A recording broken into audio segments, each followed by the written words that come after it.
Magandang umaga mga lods. Magagahan na pala tayo ngayon. Tapos kakape. Magkape tayo.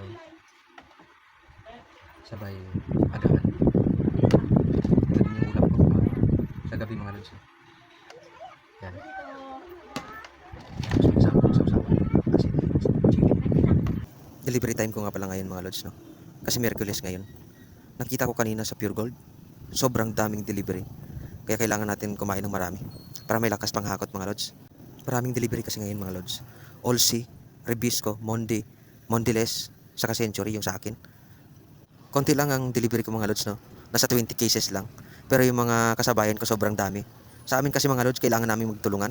Kasi kami lang naman ang dapat magtulungan mga lods. Mga kapwa ko merchandiser. Yung ibang walang ginagawa sa selling mga lods na tumutulong na rin sa amin. Kaya pasalamat din kami sa kanila. Kasi kung di dahil sa kanila, mahirapan talaga kami mga lods. Kasi sa sobrang daming hakutin namin mga lods, konti lang po kami. Yun lang yung may delivery, yun lang, sobrang konti lang namin mga lods, no?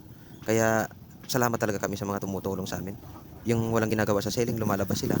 Tinutulungan kaming maghakot, kaya sobrang thank you talaga sa inyo. Maraming salamat mga lods. Kung hindi dahil sa inyo mga lods, ewan ko na lang, bugbog sarado talaga kami sa hakutin. Lalo na ang Olsi ngayon mga lods, sobra 1,000 na, no? So kung 4 lang katao maghakot, aabutin ka ng siyam-siyam mga lods. Pero dahil nga sa unity naming mga merchandiser, natatapos namin kaagad, ano? Isang araw lang kaya naming tapusin. Minsan mag-overtime, pero kadalasan hindi na kami aabot ng gabi. Kasi nga, sobrang bilis namin matapos at sobrang dami namin mga lods. Yun lang ang sekreto namin mga lods, unity, ano? Kasi kung wala kayong unity, useless.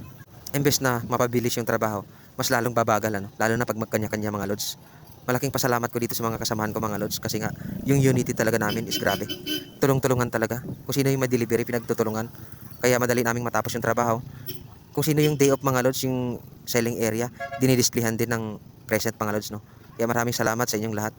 Paki-follow naman po mga lods.